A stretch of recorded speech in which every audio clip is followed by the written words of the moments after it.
Hemos estado enseñando acerca del reino. Te voy a dar un antecedente acerca del reino. El reino de Dios es el mensaje que Jesús anunció. El reino de Dios. El mensaje de Jesús era el reino.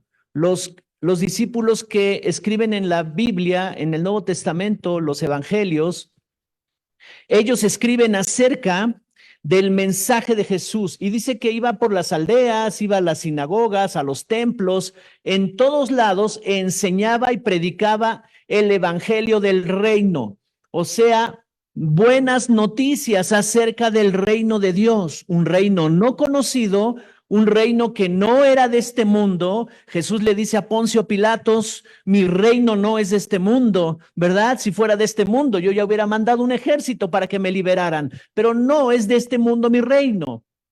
Entonces, el reino que Jesús viene anunciando, el reino que le encomendó el Padre establecer aquí en la tierra, es un reino espiritual con todo su poder, con toda su justicia, con toda su autoridad de transformar la vida de las personas. El reino ha llegado. Y cuando él envía a sus discípulos, en Lucas 10 y en Mateo 10, nos narra la historia de que envió Jesús a sus discípulos y les dijo, cuando vayan y entren a una casa, digan paz a esta casa. O sea, el shalom de Dios llegó, la bendición, la prosperidad, la sanidad, la libertad llegó. Eso quiere decir shalom, pero inmediatamente digan, el reino ha llegado. O sea, el mensaje es el reino. ¿Pero qué es el reino? ¿Qué tenemos que hacer con el reino? ¿O en qué se convierte el reino en la vida de un cristiano? La vida de un cristiano no es una vida religiosa, no debe de ser una vida religiosa, no debe de ser una vida que de apariencia nada más, sino que debe de ser una vida constante donde Dios esté siendo anunciado y glorificado en todo lo que hagas. Así que el reino lo podemos comparar con un sistema de gobierno en el mundo natural. En el mundo natural, aunque nosotros no tenemos un régimen de gobierno, de monarquía, donde haya un rey, ¿verdad? Y eso sucedió hace 500 años antes de la conquista, cuando vinieron los conquistadores, establecieron la monarquía de España, pero realmente nosotros no venimos de esa cultura, no entendemos nada acerca de una cultura de reino. ¿Me explico? Pero te lo voy a decir muy sencillo. Un reino es un territorio gobernado por un rey. Un reino es un territorio gobernado por un rey. O sea, ¿cuáles son los elementos que debe de tener un reino? Debe haber un rey, debe de haber un territorio donde gobierna ese rey y debe haber ciudadanos que habitan y que son gobernados por ese rey, ¿verdad? Entonces, rey, territorio y ciudadanos, esos son los elementos de un reino. Y Jesús viene anunciando un reino espiritual, un gobierno espiritual que va a transformar la vida de la humanidad, va a partir en dos la historia de la humanidad con el sacrificio de Jesús, porque era necesario que se pagara el precio, la redención, pagar la deuda que el ser humano tenía por causa del pecado. Entonces viene Jesús y paga esa deuda, pero no solo vino a sacrificar su vida por nosotros, sino que también vino a establecer el reino de Dios. Todo esto es introductorio, ahorita entramos ya de lleno más profundo al tema, pero cuando Él aparece en Mateo 28, 19 y se les presenta a los discípulos resucitado, les dice, toda potestad me ha sido dada en el cielo y en la tierra, por lo tanto, vayan, ¿verdad? Entonces, ¿cuáles son los elementos de ese rey? Si ya vimos que debe haber un rey, ¿y quién es el rey? El rey de reyes, el señor de señores, el creador de toda la creación, el hacedor de vida. Toda la Biblia habla acerca de Dios, que Él es el rey de reyes. Entonces, ese rey debe de tener tres características fundamentales. ¿Cuáles son las características fundamentales de nuestro Dios, de nuestro rey? La primera característica es que él tiene una corona y eso significa que tiene gobierno. Gobierno. La corona es gobierno, es la identidad de gobierno. Lo segundo es que tiene un cetro de justicia y ese cetro de justicia le da autoridad para gobernar con justicia. Su palabra es justicia. Sus principios, sus mandamientos. De ahí viene la autoridad. Cuando una persona se sujeta a la autoridad de sus principios, de sus mandamientos, entonces va a prosperar y va a avanzar. Entonces es corona, que significa gobierno. Cetro de justicia, que es la autoridad para gobernar con justicia. Legalmente le estableció todo para gobernar legalmente. Y lo tercero es el trono, que significa el poder. Así es que en nuestro Dios no hay otro Dios como Él que tenga gobierno, que tenga autoridad y que tenga poder. Tremendo, ¿verdad? Entonces, nosotros servimos a un Dios, somos hijos de un Padre que tiene gobierno, autoridad y poder. Amén. Podemos confiar en un Dios así.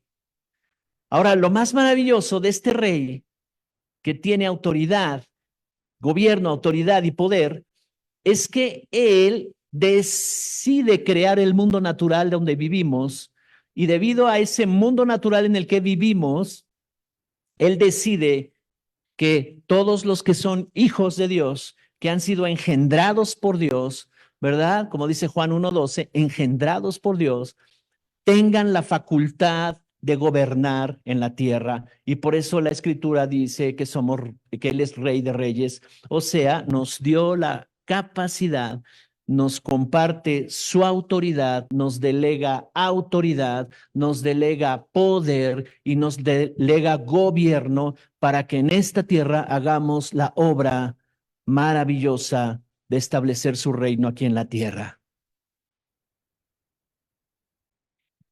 Entonces el reino y su justicia es prioritario. Jesús dijo, todo será añadido si tú te encuentras con el reino y su justicia. Entonces, retomando lo que vamos a hablar aquí, porque te voy a hablar, el tema de este día es mentalidad de esclavo, mentalidad de reino. Mentalidad de esclavo contra mentalidad de reino. Porque hay una forma de pensar en el reino. Di conmigo, yo soy ciudadano del reino, soy hija, soy hijo de Dios. Vamos. Soy ciudadano, soy hija de Dios, hijo de Dios. Características. Dice la escritura en Apocalipsis 1:6 que somos reyes y somos sacerdotes. No somos cualquiera. Por eso entonces Él es Rey de Reyes. O sea, parte de sus características nos ha delegado para operar en esta tierra. Y tenemos entonces la identidad del rey. ¿Cuál es esa identidad del rey como hijos? Carácter, valores y justicia. Amén. Nos conducimos así. Entonces, en esta primera parte de que somos reyes, tenemos que operar ahí en esa parte de somos reyes. Mira, en el Antiguo Testamento, te platico algo muy rápido. En el Antiguo Testamento, cuando entran a la tierra prometida, se va a manifestar en lo natural el gobierno que quería establecer Dios con los judíos. Y entran a la tierra prometida. Y Dios les dice, se van a gobernar bajo un sistema de jueces. ¿Cómo? Sí, van a seleccionar líderes de cada una de las tribus, los que más sean entendidos en la palabra, en los mandamientos, y ellos van a vigilar que se establezcan en cada territorio donde yo les doy. Ellos vigilan que se establezcan mis leyes y mis mandamientos. Les van a llamar jueces. Son los que van a enseñar, pero aparte van a vigilar que se cumplan las leyes. Y entonces se escribe todo un libro de jueces, ¿verdad? Después de que ya entran a la tierra prometida en la Biblia, aparece un libro de los jueces. Pero en realidad eso no se llevó a cabo bien y no pudieron llevar ese sistema de gobierno. Y el último juez mencionado en la Biblia, llamado Samuel, habla con Dios y le dice, ellos me están pidiendo un rey. El pueblo quiere un rey, porque todas las naciones que nos rodean tienen un rey y tienen un sistema de gobierno basado en un rey. Ellos piden un rey. Y Dios dice, está bien, les voy a dar un rey. Mira, ahí entre todos los que están ahí, el que sobresalga en estatura y en hermosura, y el más güero, el más guapo, y ese va a ser el rey. Y escogen a Saúl. Sí saben esa historia, ¿no? En este tiempo me escogerían a mí. No, ¿verdad? No daba yo el perfil. Pero miren, Saúl no lo hizo bien. Saúl no lo hizo bien, pero al punto al que voy es esto. Cuando Samuel, porque los jueces tenían toda la unción y el poder y la autoridad, todo esto estaba delegado en un solo hombre. Era la unción de Dios sobre ese hombre, pero ellos no supieron hacerlo bien. Dice la escritura al final del libro de los jueces, cada quien hacía lo que el mejor le parecía. ¡Wow! ¿Te imaginas el pueblo de Dios, cada quien haciendo lo que mejor les parece? ¿A qué te parece eso? ¿Tú crees que los hijos de Dios estén haciendo lo que mejor les parece hoy en día? Sí, así es. Pero bueno, así estaba. Entonces, la unción se divide. Ya no estaba recargada solo en los jueces y se divide. Y ahora el rey tiene una unción para gobernar, el sacerdote tiene una unción para acercarse a Dios y hablar con Dios, y el profeta tiene otra unción. La unción se divide o el poder y la autoridad se divide y ahora el rey solamente tendrá el favor de Dios y la inteligencia y la sabiduría para gobernar. El sacerdote sí podrá entrar a la presencia de Dios, escuchar a Dios, y el profeta hablará de parte de Dios todas las cosas. Entonces el rey necesitaba tener a un lado al sacerdote y también al profeta. Era necesario, y más cuando estaban en guerra. El rey le decía, hey, profeta, ven, ¿qué dice Dios? ¿Atacamos o no atacamos? ¿Cuántos llevamos en el ejército o cuántos no? Y entonces eran guiados por esa unción dividida, la del rey, la del profeta y la del sacerdote. Esas tres cosas en Jesús se unieron de nuevo y ahora ha delegado a cada uno de nosotros el tener gobierno de rey, tener autoridad de profeta y de sacerdote. Hay una unción sobre nosotros que nos permite operar en esas áreas. Eso es lo que estaremos enseñando los martes, cómo funciona eso. Pero mira, en un contexto general, reyes con una identidad de rey, valores, carácter, justicia, esa es la identidad del rey, el carácter. El carácter suficiente para decir no a las cosas corruptas, para decir no a la tentación, para decir no, esto es incorrecto, yo no voy a entrar en esta clase de cosas incorrectas. Esto es perversión, esto es inmoralidad, esto no está bien. Ese carácter te permite gobernar, la unción de rey, ¿verdad? Entonces, la identidad del rey se manifiesta así, pero también la visión del rey y la mentalidad del rey. Y de eso quiero hablarte. Ahorita vamos a hablar de la mentalidad de esclavitud y pobreza y la mentalidad de reino. Pero mira, voy a terminar de explicar esto para después venir a la mentalidad del rey. Este es el tema de hoy, mentalidad de rey.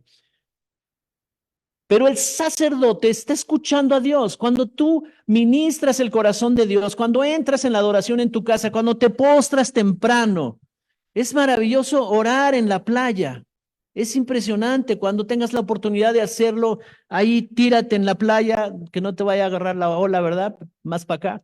Y ahí comienzas a adorar a Dios y comienzas a exaltar su nombre, la obra de sus manos. Y es impresionante el mar y todo lo que puedes ver ahí, ¿verdad? Y lo que Dios te puede hablar.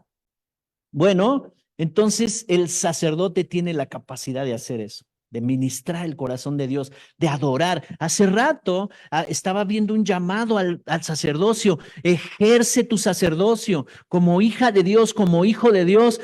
Lo único que tienes que hacer es levantar tus manos y comenzar a hablar palabras y palabras y palabras que le exalten, que le dignifiquen, que adoren a Dios. Entonces estás entrando en la presencia de Dios, agradeciendo y también honrando al Señor. Y entonces,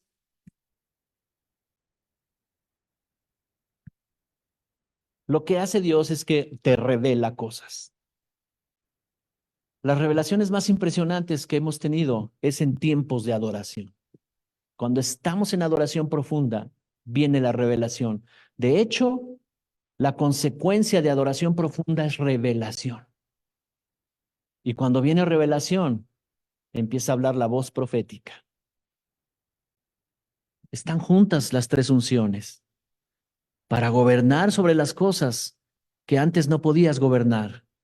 Tomar gobierno para establecer su reino, primero en tu vida, en tu corazón, y que se expanda a todos los que te rodean. Segundo, tenemos la autoridad para acercarnos confiadamente. Hebreos 10:14 dice, acérquense confiadamente al trono de misericordia, al trono, a la misma presencia de Dios. Puedes acercarte, podemos estar ahí cara a cara con el Señor.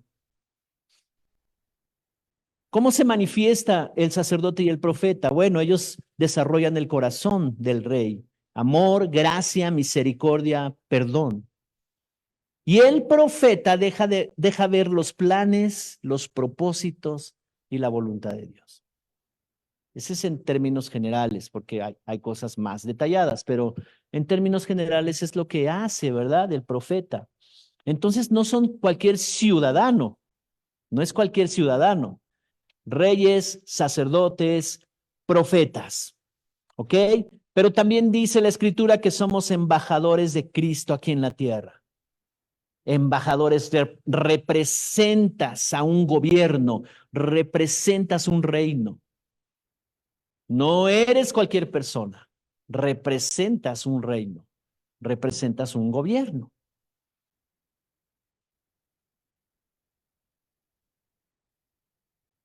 ¿Sí? ¿Vamos? Entonces el embajador tiene todos los recursos y la autoridad para funcionar. Un hijo de Dios que entiende su identidad y las facultades que les da el ser ciudadano, hijo de Dios, el reino, ¿verdad? Entiende que tiene acceso a los recursos y a la autoridad para funcionar y cumplir todo su propósito. Serán los más influyentes. Y no importa si eres estudiante o tienes 15 años, 12 años, 18, 20, no importa la edad. Por cuanto eres ciudadano y estás entendiendo tu identidad, vas a comenzar a hacer luz, a brillar. Y la gente dirá, qué inteligente este jovencito, qué brillante. Sabes, Dios usó a jóvenes en la Biblia. Y las cosas más destacadas que vemos en la Biblia las hicieron jóvenes, en las manos de Dios. Se pusieron en las manos de Dios y Dios usó la fuerza, usó la pasión, usó todo lo que tiene un joven, ¿verdad? Esa fuerza, esa inconsciencia a veces, pero Dios controlando su inconsciencia para hacer algo y manifestar algo y bendecir a la sociedad. Dios quiere usar a los jóvenes en este tiempo. Eso no ha cambiado. Así que hay tres cosas bien importantes. Bueno, sacerdote lo incluí con profeta, ¿verdad? O si quieres ponerle cuatro cosas, pero somos reyes, sacerdotes, profetas y embajadores de Cristo. Te respalda una nación. Si Estados Unidos manda un embajador a México y yo quiero meterme a la embajada para agredir al embajador, yo no puedo hacer eso. No puedo porque hay un territorio que le pertenece a Estados Unidos. Esa embajada es un territorio por acuerdo internacional. Cada embajada es una extensión del territorio de la nación que está representando. Entonces, ese territorio, esa casa donde está, allá en Reforma, donde está la embajada de Estados Unidos en México, nadie puede entrar ahí sin permiso. Nadie. Es territorio de Estados Unidos. ¿Me explico?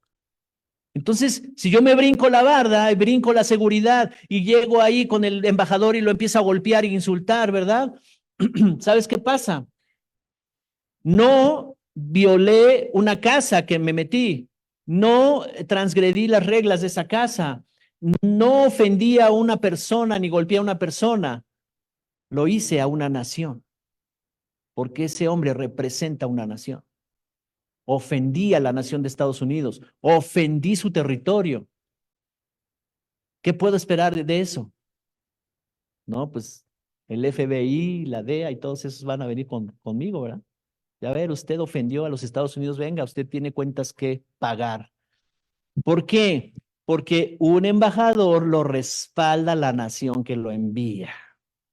Así es que tú necesitas verte a ti misma, a ti mismo, como alguien con autoridad, con capacidad de entrar a la presencia de Dios y de recibir lo que Dios quiere hablar acerca del propósito de tu vida o de alguna situación que estés viviendo, ¿verdad? Y con un entendimiento de a quién representas. Porque el imperio o el reinado que tú representas te respalda. Y si se aparece la bruja, el santero, el budista o cualquier otro que venga haciendo teatro y que venga escandalizando y que quiera intimidarte, a ti te respalda todos los recursos y la autoridad del reino. Y la escritura dice que Cristo Jesús venció a las potestades, a los principados, a los gobernadores de las tinieblas y tomó las actas que nos acusaba y las clavó en la cruz. Así es que ni enfermedad, ni Satanás, ni demonios, ni ninguna otra religión contraria podrá venir contra ti para violar tus derechos y destruirte, porque a ti te respalda como embajador de Cristo su reino. Amén. Tremendo, ¿verdad? Así es que puede ser espectacular ver a una bruja moverse y hacer cosas. Puede ser espectacular. Y a lo mejor empiezas a sentir escalofríos acá atrás. No, no, no, no, no. Necesitamos entender quiénes somos nosotros y que ellos ya están vencidos. Amén.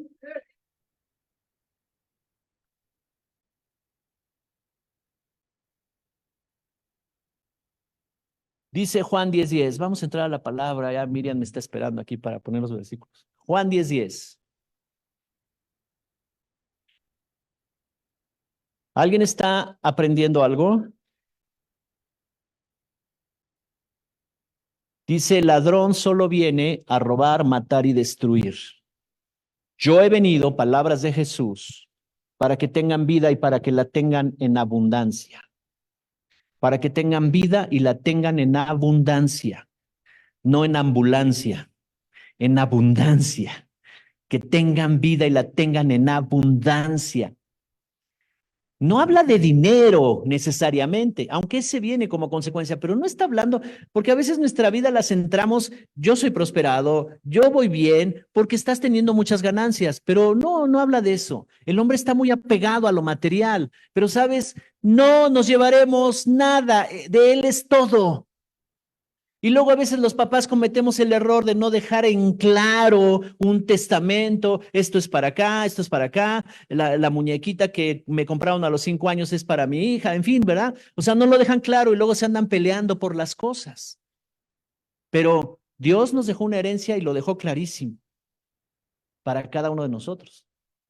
Entonces, la onda no, la cuestión no es lo material, ahí no está mi medición de prosperidad.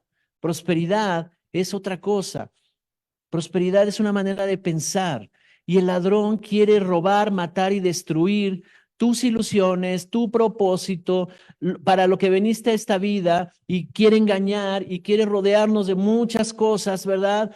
Que nos preocupan, que nos estresan, que nos van a poner en angustia, porque si te roba la tranquilidad, si te roba la paz, si te roba el momento, si comienzas a desconfiar de con quien la persona con la que vives, te va a robar, te va a robar. Esa es una obra del diablo y no hay manifestación del reino ahí. Amén. Pero el propósito del enemigo tenemos que conocerlo. Un enemigo que nos odia. Tú pensabas que era el vecino, ese que trae cosas contra ti. No, no, no. El que sí te odia de veras es el diablo. Pero Dios te ama en sobremanera, sobreabundantemente más. Amén. Por eso necesitamos no ignorar las acechanzas del enemigo y cuidarnos, porque él viene a robar, matar y destruir. Hay un enemigo que le llaman el ladrón. Pero mira, dice Génesis 8:22. Vamos a Génesis 8:22 rápidamente. Dice, mientras la tierra exista, habrá siembra y cosecha, frío y calor, verano e invierno, y días y noches. ¿Qué es lo que está diciendo aquí la Escritura? Lo que está diciendo que hay principios que no cambian, hay fundamentos que no cambian. Nos dice que los principios permanecerán para siempre y siempre habrá oportunidad de cambiar nuestro presente, comenzando a sembrar nuevas cosas, y que viviremos nuevas etapas si tú comienzas hoy a sembrar nuevas cosas en tu vida. Por eso necesitamos cambiar nuestra mentalidad. Necesitamos cambiar nuestra manera de pensar. Hay etapas que nos ayudan a crecer. Platicaba esta mañana con alguien. Me decía, es que ha sido difícil este proceso, muy difícil. Oh, me ha dado durísimo. Y le dije, ¿sabes qué? Un día le preguntaron a un hombre de éxito empresarial. Estaba teniendo mucho éxito empresarial y le preguntaron, ¿a qué se debe? ¿De qué aprendes? De tu éxito, dinos lo que aprendes de tu éxito. Y él dijo, ¿de mi éxito? Casi nada. Del éxito yo no aprendo casi nada. Ah, pero de los 125 errores que cometí antes de llegar al éxito sí aprendí mucho. Entonces de los errores se aprende. No importa si hubo un error, tomaste mala decisión, la carnalidad, pegaste o lo que sea, ok, arrepiéntete y entra en un proceso para que tú puedas entender dónde la regaste, qué fue lo que hiciste mal, y comienza a crecer. De los éxitos no se aprende mucho. Se puede aprender, pero no mucho, pero sí de los fracasos. Los fracasos son los que te llevan al éxito. Así que dice aquí frío y calor, verano, invierno. Siempre habrá eso, dice aquí, ¿verdad? En esta escritura. Habrá siembra y cosecha, frío y calor, verano e invierno, días y noches. A veces estarás en tiempo de siembra y a veces estás en tiempo de cosecha. Es más bonito cosecha, ¿verdad? Porque tienes, oh, mira, todo esto que Dios me está dando en cosecha. Y en tiempo de sembrar tienes que usar tu fe. Y normalmente en tiempo de siembra hay crisis, cuando hay situaciones, ¿verdad? Y tú dices, híjole, tengo crisis, pero aún así voy a sembrar. Hay crisis, no siento, pero aún así voy a amar a esta persona. Hay crisis, no siento, pero aún así le voy a echar ganas al trabajo. Hay crisis, no siento, pero aún así no dejaré de diezmar, no dejaré de ofrendar. Hay crisis, ¿verdad? Pero no dejaré de hacerlo porque es tiempo de siembra. Pero lo maravilloso de esto es que llega un momento en que son ciclos de siembra y cosecha, y apenas estás lanzando la semilla y ya te alcanzó la cosecha que sembraste ayer. Amén. Mentalidad, estamos entendiendo una mentalidad. Son las diferentes etapas y necesitamos entender y discernir si es tiempo de frío o es tiempo de calor, si es tiempo de verano o es tiempo de invierno, ¿verdad? Yo veo algunos que ahora que vinieron las olas de calor, sobre todo los jovencitos de secundaria, y su suéter. Y me paro en el semáforo y la pastora y yo nos quedamos viendo así. Estamos a 30 grados y la sensación térmica caminando en el pavimento es, no sé, 2 o 3 grados más. Vas caminando y está emanando calor el pavimento y el suéter hasta acá. Yo digo, ¿cómo? No son apercibidos, o a lo mejor la Ciudad de México es tan bendecida porque tenemos un clima templado maravilloso, es maravilloso, ¿verdad? En 40 minutos de Acapulco para acá cambió el clima para mí. Ah, yo digo, qué rico clima, maravilloso. Ahí estás despertando a las 5 de la mañana a 28 grados. No inventes. Entonces, el frío y el calor son estaciones que te permiten a ti entender, ya sé qué ropa usar, ya sé cómo voy a pasar este verano, ya sé cómo voy a pasar este invierno, ¿verdad? Guardas las chamarras para invierno, la ropa de invierno. Así es en lo natural, pero también así es en lo espiritual. Hay etapas. Hay momentos, hay ciclos donde tú debes de estar apercibido cómo se debe vivir esa etapa que estás viviendo. Si es una etapa de crisis, ok, yo busco a Dios, ayuno y hago todo lo necesario, pero lo más probable es que Dios te diga, es tiempo de reprimir los gastos, es tiempo de que no hagas esto, es tiempo de que no hagas, es tiempo de frío, ¿verdad? Cúbrete bien, protégete, porque la ley de la pérdida dice que lo que no proteges te lo van a robar. Ley de la pérdida. Entonces, protejamos, ¿verdad? Las cosas que tenemos.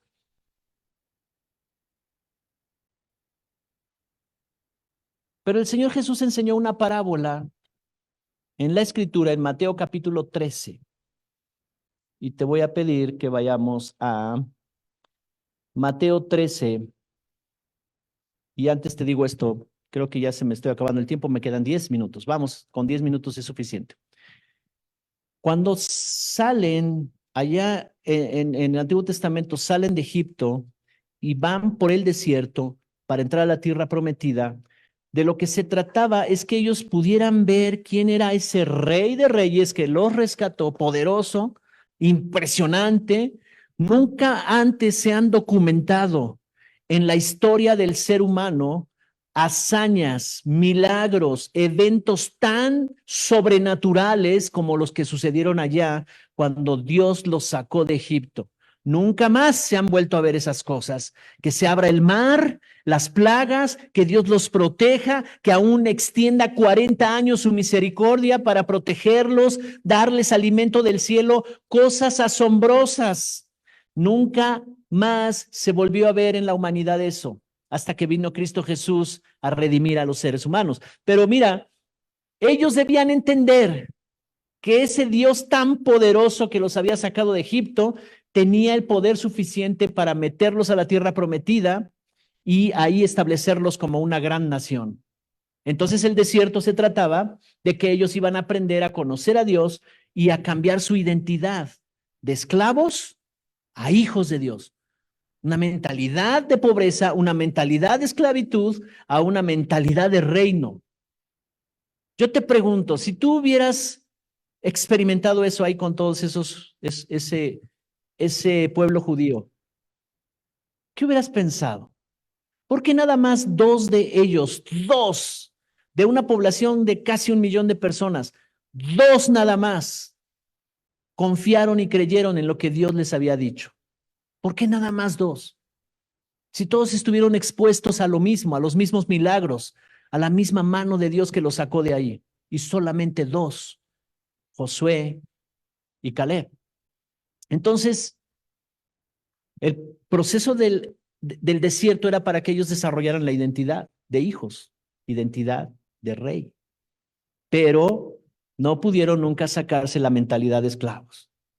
Salieron de Egipto, pero Egipto nunca salió de sus mentes, nunca salió de sus corazones. Vinieron a ser parte del pueblo de Dios, vinieron a ser parte de los que andaban, ¿verdad? Ahí en el desierto y que decían Dios nos sacó de Egipto y todo eso, pero su manera de pensar nunca pudo llevarlos a que pudieran entrar a la tierra prometida y Dios dijo, estos se quedan. Con esa mentalidad no pueden entrar, se quedan.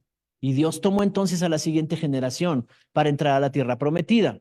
Entonces, de lo que estamos hablando es de una mentalidad de esclavo y de una mentalidad de reino.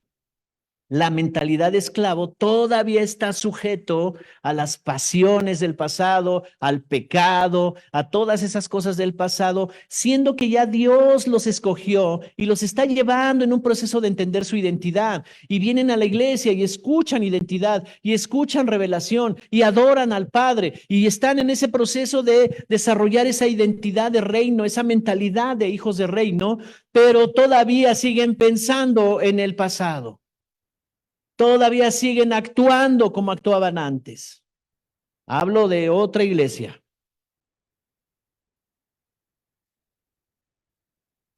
¿Cuántos pueden entender esta parte? Si todavía hay prácticas inconscientes o conscientes. Ahora, el hecho no es de que me digas, sí, pastor, sí, yo sé que soy así. Yo sé, bueno, ok, vienes 20 años diciéndome que sí soy así. Pues, ¿y a qué horas vas a cambiar? ¿Me explico? No es que me digas, sí, sí, reconozco que soy bien enojón. Ok, pero eso me lo reconociste hace 5 años. Reconozco que soy arrebatado. Sí, hace 8 años que me dijiste eso. Reconozco que a veces me da flojera venir a la iglesia. Sí, siempre me dices eso. Pues yo también lo reconozco. ¿Eso qué tiene de raro? ¿Me explico? Este es un tiempo en que Dios nos está diciendo, hay que cambiar la mentalidad de una mentalidad de esclavo, porque si yo no vengo a la iglesia porque me dio flojera, está muy lejos, no sé, ¿verdad? Lo que sea, o preferí hacer otras cosas que no tienen que ver, que las podía haber hecho en otro horario, en otro día, y que seleccioné el domingo para hacerla, quiere decir que entonces yo estoy actuando con una mentalidad ¿de qué? De esclavo. ¿A cuántos les ha dado flojera ir a la iglesia?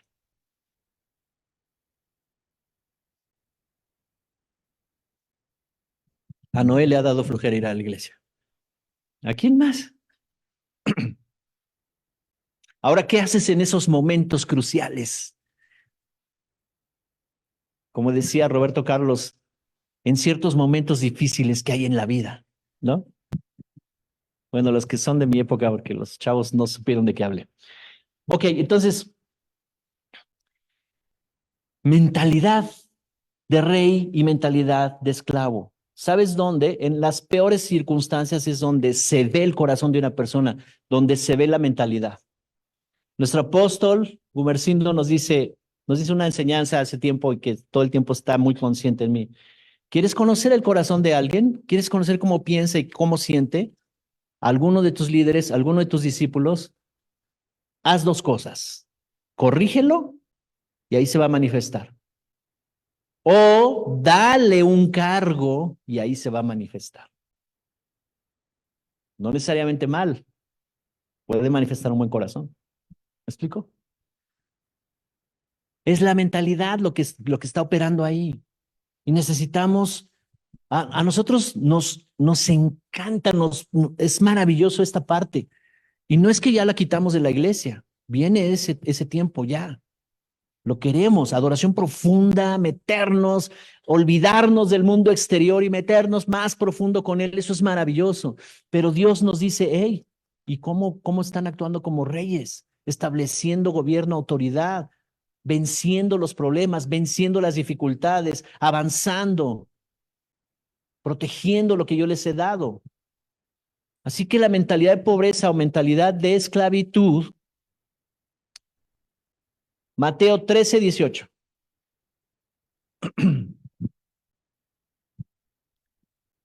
Mateo 13:18 dice, él está explicando una parábola que acaba de enseñar y les dice a sus discípulos, a ustedes les es revelado, les es dado conocer los misterios del reino. Y entonces les va a explicar la parábola del sembrador, ¿verdad? Si tú lees desde el principio está enseñando esta parábola, pero aquí en el verso 18 ya va a explicar qué significa. Y dice el verso 18, escuchen lo que significa la parábola del sembrador.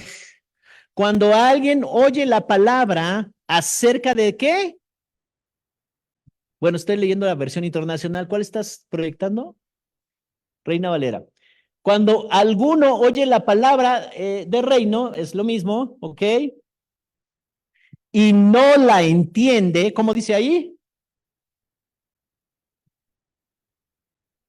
¿Qué palabra utiliza? Y no la entiende también, ¿ok? Pues casi es el mismo. Perfecto, gracias. Ok, entonces, fíjate, voy a leer esta, pero tú lees si quieres. Escuchen lo que significa la palabra, parábola del sembrador. Cuando alguien oye la palabra acerca del reino, no cualquier palabra, la palabra acerca del reino y no la entiende, viene el maligno y arrebata lo que se sembró en su corazón. Esta es la semilla sembrada junto al camino. ¿Cuántos han estado escuchando palabra poderosa? O vas a algún congreso, o aquí se escucha la palabra, o escuchaste un mensaje en YouTube y dijiste, wow, qué mensaje impresionante. Ok, ahora el reto, el desafío ¿Qué vas a hacer con esa semilla que acaban de sembrar en tu corazón? Porque si yo estoy junto al camino, si mi corazón es duro, escuché la palabra de reino, dice aquí, pero no entendí. ¿Sabes cuál es el término entender en la cultura judía? Entender en la cultura judía. En nosotros, entender es muy sencillo. Vente a comer, hijo. Ya lavaste los trastes, hijita. Mira, es que tienes que hacerlo por esto y esto y esto. Sí, mamá, ya te entendí. Y no lo hace. ¿Entendió o no entendió? No entendió nada.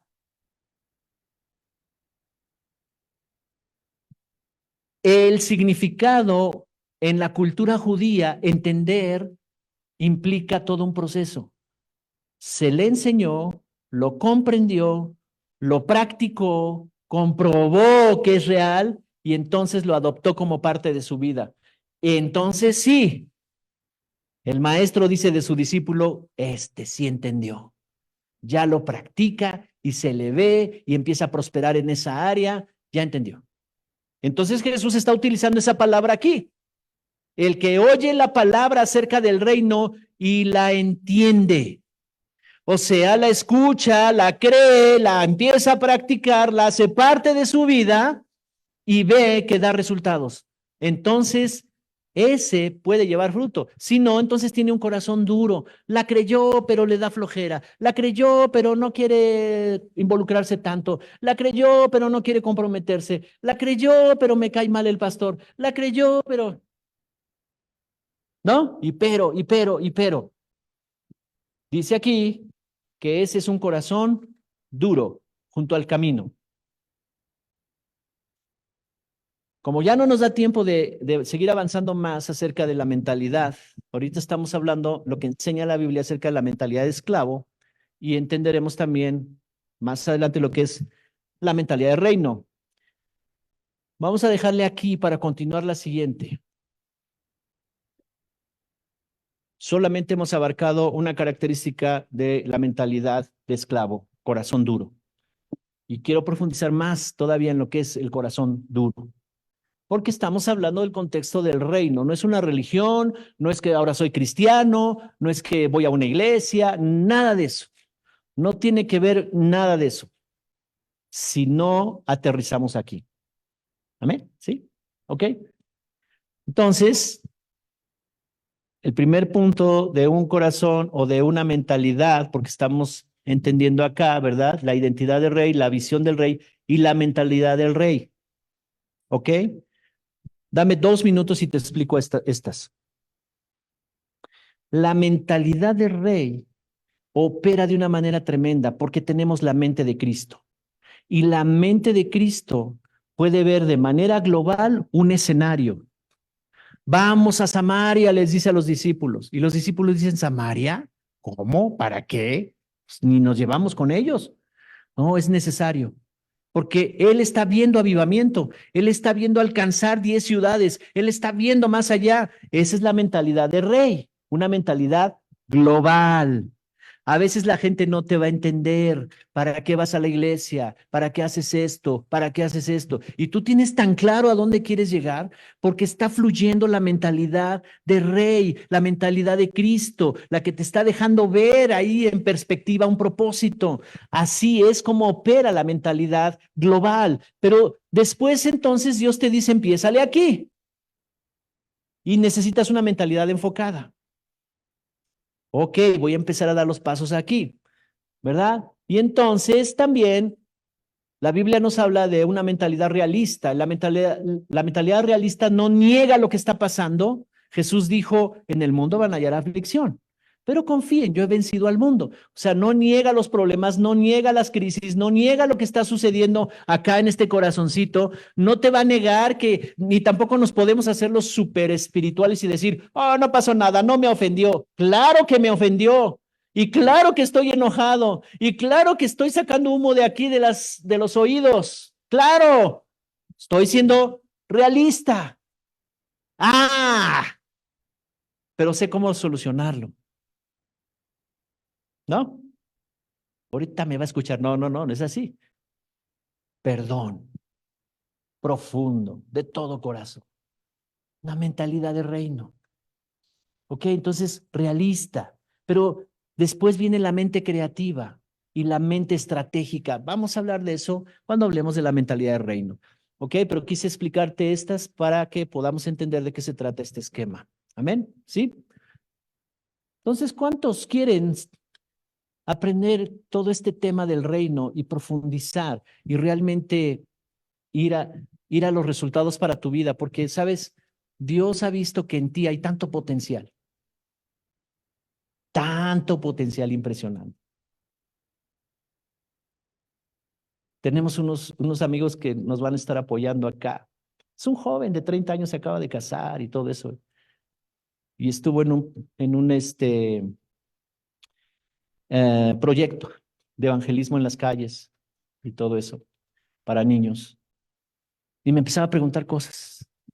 Me decía, los papás están escuchando. Y tengo ahí, por un lado, a los papás, les estoy dando enseñanza y todo mi equipo por allá enseñando a los niños, en los parques, en un parque. Y Dios le dio esa gracia. Y yo le dije entonces, sabes, los que te escuchan, los que tienen un oído para el mensaje del reino, ve a sus casas y haz un grupo de casa. Y lo empezó a hacer. Y empezó a crecer eso, porque tiene un llamado, ese joven, tiene un llamado. Pero él sabe que necesita estar bajo autoridad. Él necesita estar bajo la protección y la autoridad de un ministerio. Pero el potencial es impresionante. Yo no tengo la facilidad de ese joven, ¿verdad? Para hablar en las calles, se para en un parque y la gente lo rodea. Tiene la unción, tiene la gracia, tiene el potencial. Necesitamos de esos en las iglesias, ¿verdad? Pero tienes tú un potencial, tienes tú una capacidad y una habilidad que Dios quiere usar, que Dios quiere fluir a través de ti. Amén. Todos tenemos algo que dar. Todos somos parte de esta familia de Dios del reino. Todos podemos aportar algo para el reino, que avance el reino. Algunos serán maestros, otros evangelistas, otros profetas, otros pastores, apóstoles, otros en el área financiera serán muy entendidos para financiar proyectos de Dios y serán prosperados para eso. Otros en otras áreas, hay muchas áreas donde podemos avanzar. Y el entendimiento que nos llegue nos va a llevar a que su reino se extienda. Por eso yo empecé diciendo, cualquier oportunidad, ya sea que celebres lo que tengas que celebrar. El asunto no es tanto la celebración, la comida, el mole ese bien rico que a veces hace. Está bien, pues hay que disfrutarlo. Pero mi visión está, hay gente que necesita escuchar. Necesito sentarme con ellos a platicar. Amén. ¿Sí?